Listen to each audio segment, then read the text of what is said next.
Zakaramba ni kwera we mananga vadimba mangaja tenga yeah nefara chibutenga hizi mande mareza chibatonga senga zane fananga tenga mbayiza nga para kufita valtenga zanyala zamanye kifo tamp kuchimalela mare lwacharo kap kuna tono zao tenga maringi tampu kuchimalela fisi tenga marese kana tono zao he simalela so tonoza eno tarafa tampu kuchimalela so teya simalela so teya eno tarafa tampu kuchimalela so teya kek zalit zemaran doublé no fo ano ma fait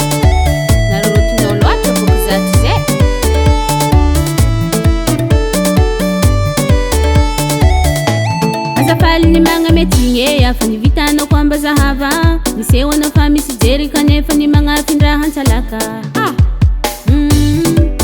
ni vita kutiabero tina ningen nyar tijali pozata minole tizefara ningi malo fami fer asamdelira tati bozu miyar tijale asamdelira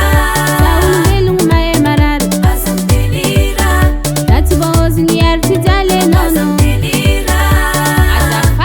eno tsara faza fata fiditrin takarino jafa sorun eno tsara faza nakatia no kenambela no zalo sumburu yeah yeah zaw inketaka nefa no igny sanjarako letsize olo jiaby nagnaratra no fanfamarako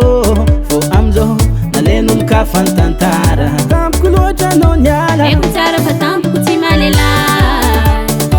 marolatra ro kapoko nataonao zao tegna marigny tampoko tsy malela itsakitsaka mafy nataonao zao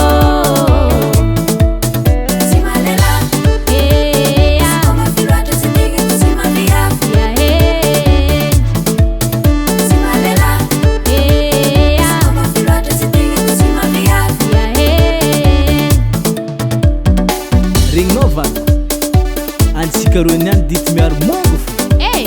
saya la no kisa kisa kisa kisa kisa kisa kisa kisa kisa kisa zamanye kifo tampoko tsy malelay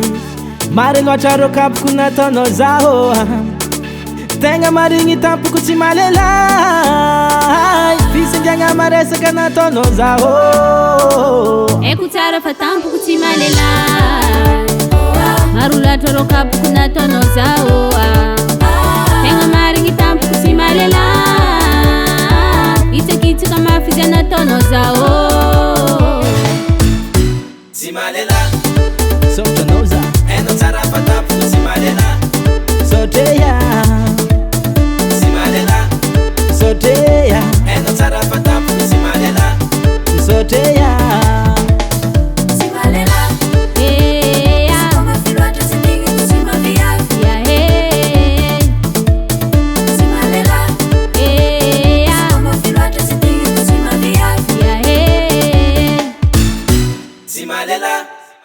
FL Studio.